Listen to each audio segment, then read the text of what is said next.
My name is Janet, and I am about to share with you the most infuriating and ultimately satisfying story of how I exposed a woman who was systematically abusing my children while everyone around her believed she was a saint. This story will make you angry, break your heart, and then fill you with the deepest satisfaction as justice finally prevails. When my marriage to David ended 3 years ago, I thought the hardest part of my life was behind me. Our divorce had been relatively amicable, considering the circumstances, and we had agreed to shared custody of our two children, Emma, who was 8 at the time, and little Jake, who was only 5. I was focused on rebuilding my life and creating a stable, loving home for my kids during the weeks they stayed with me. David met Sandra about 6 months after our divorce was finalized. She was a kindergarten teacher with 2 children of her own from a previous marriage, Madison, age 7, and Connor, age 9. On paper, she seemed perfect.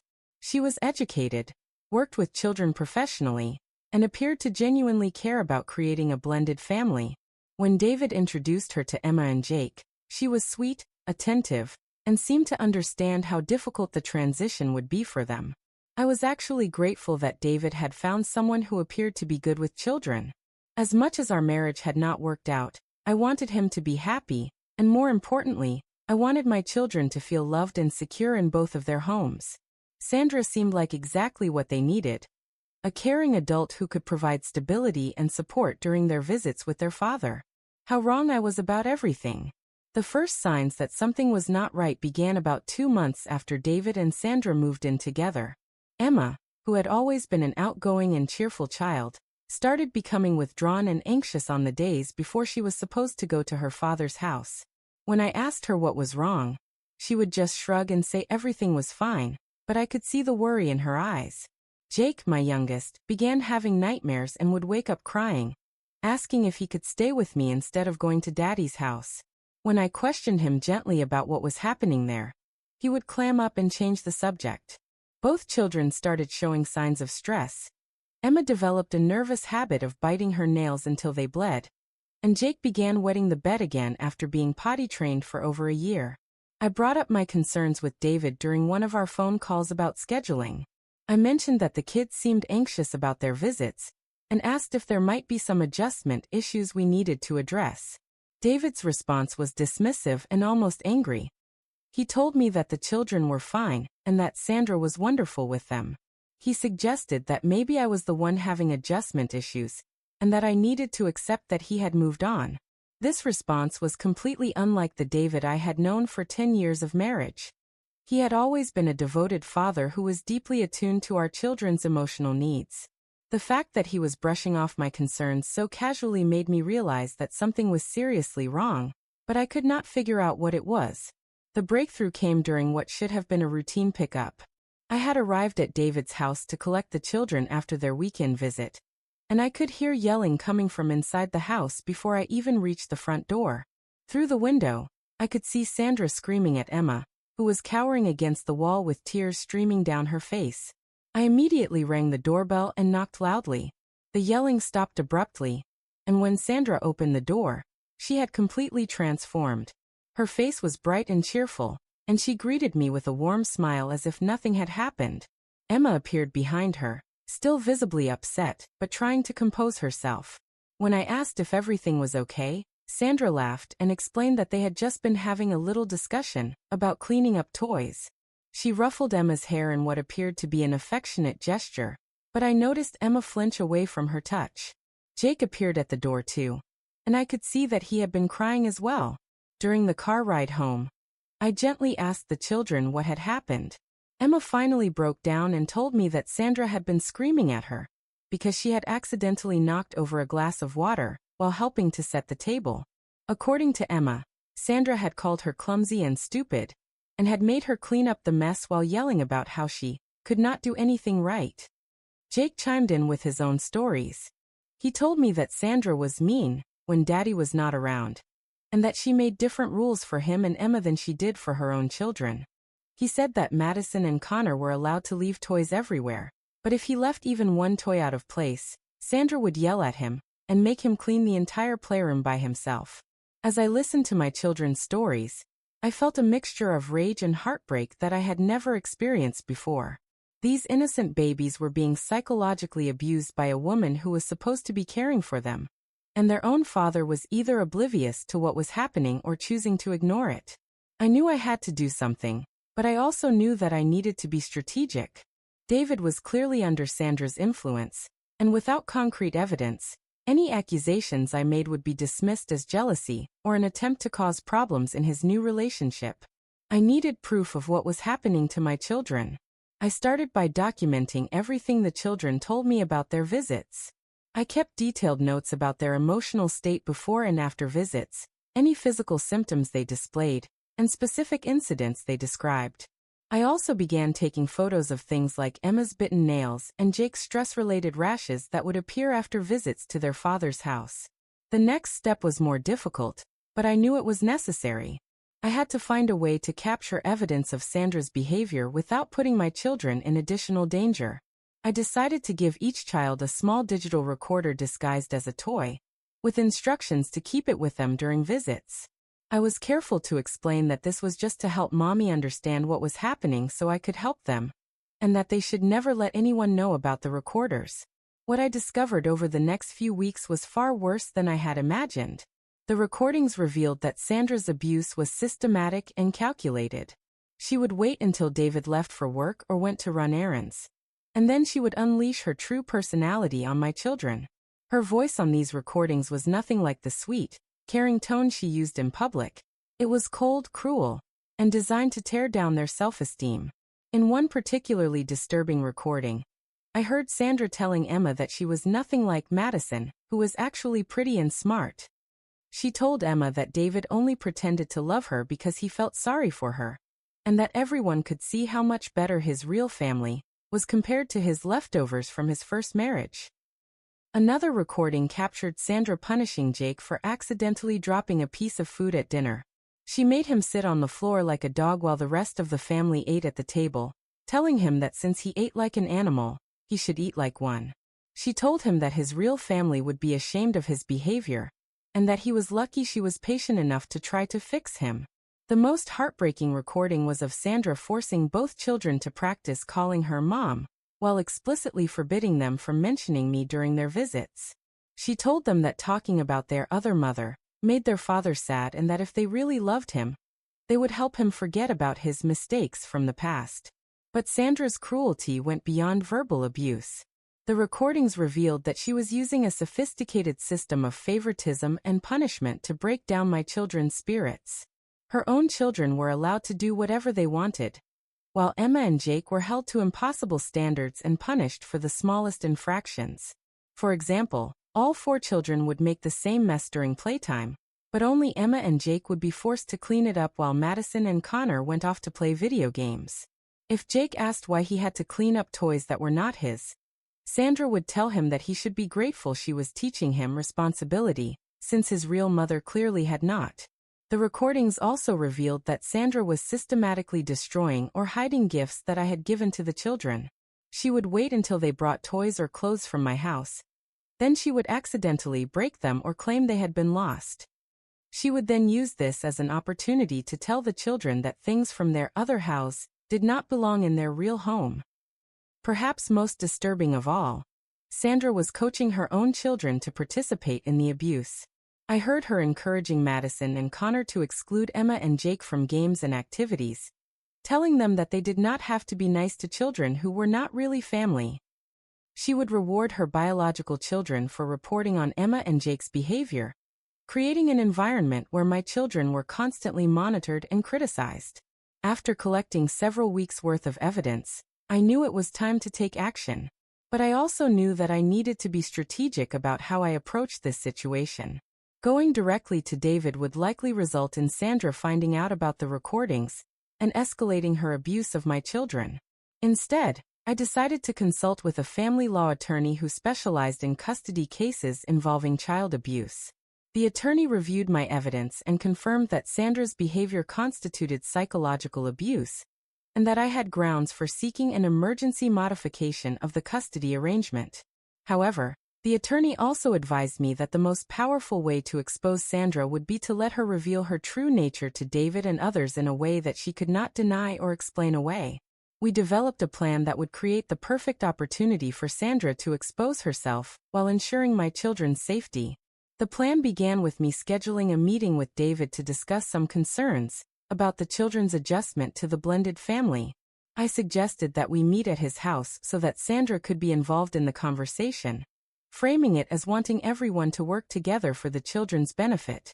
I also suggested we invite David's mother, who had always been close to Emma and Jake, to provide additional perspective as a grandparent. What David and Sandra did not know was that I had also arranged for a child psychologist to be on standby, and I had already filed preliminary paperwork for an emergency custody hearing, pending the outcome of this meeting.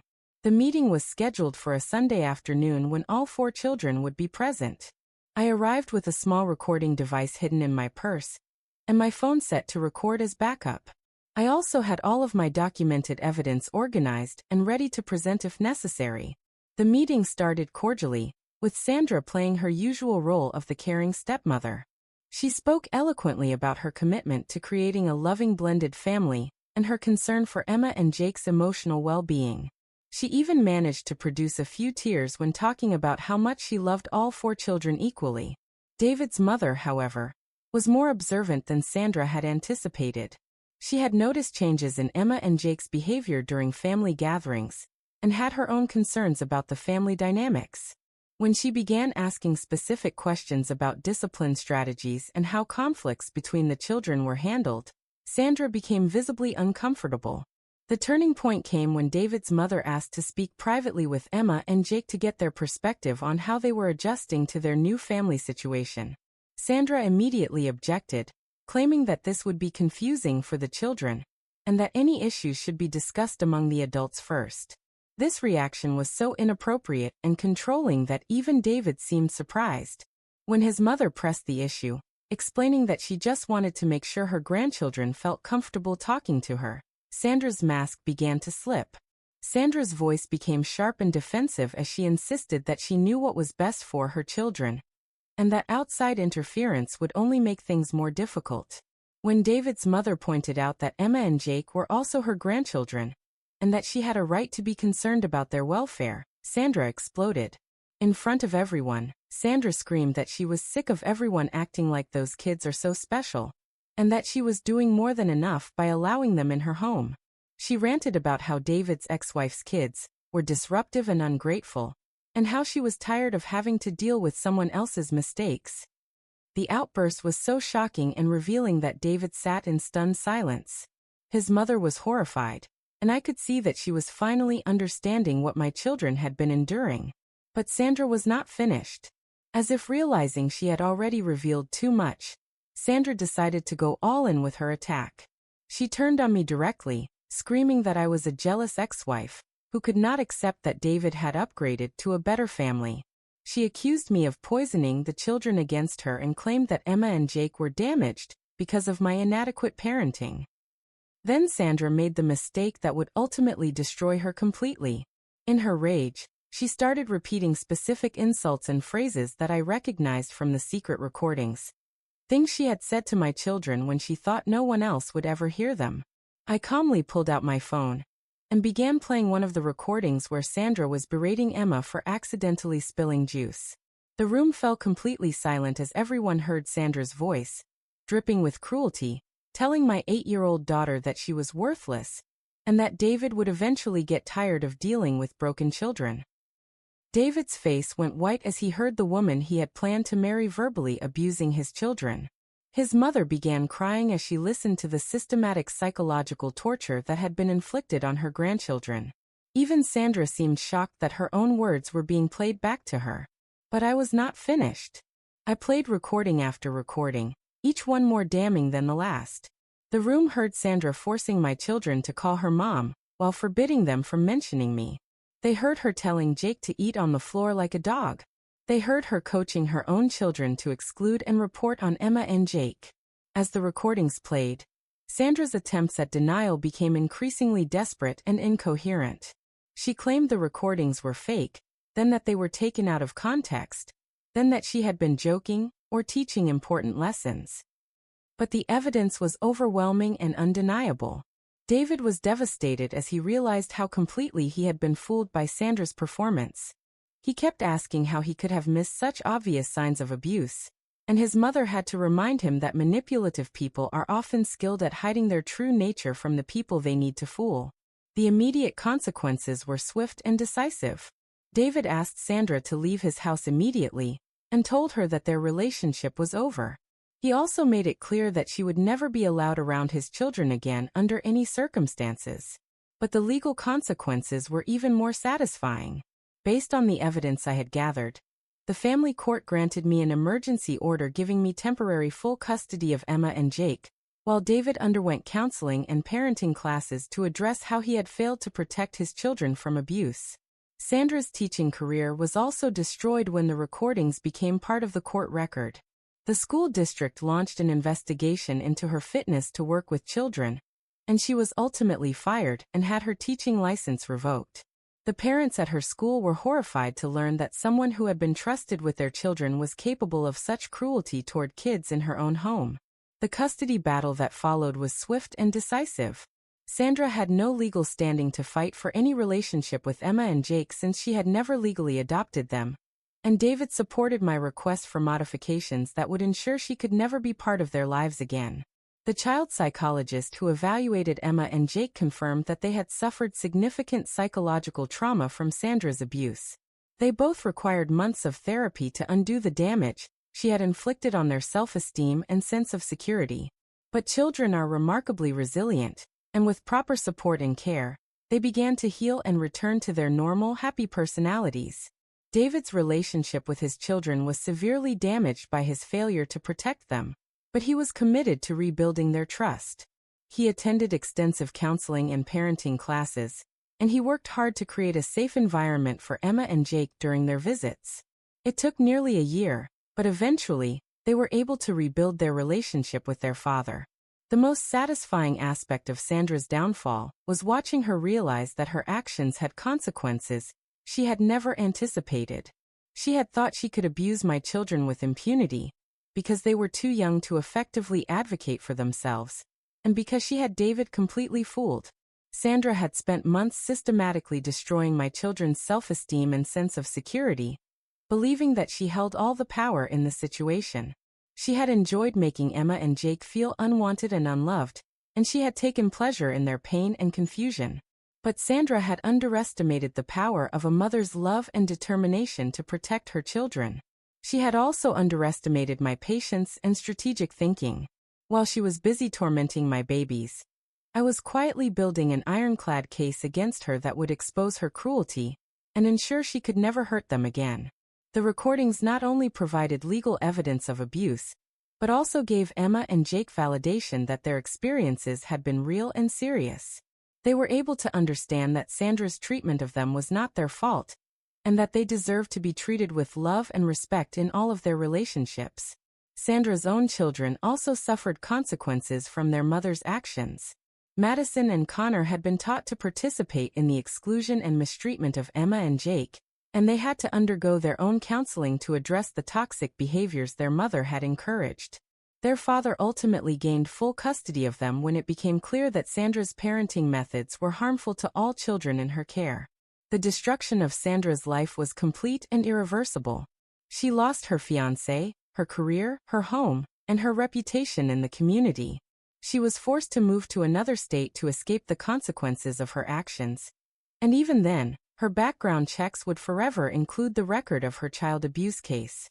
But the most important victory was not Sandra's punishment. It was the healing and protection of my children. Emma and Jake learned that they could trust me to fight for them and protect them from anyone who tried to harm them. They learned that their voices mattered, and that adults should listen when children report mistreatment. The experience also taught them valuable lessons about recognizing manipulation and standing up for themselves.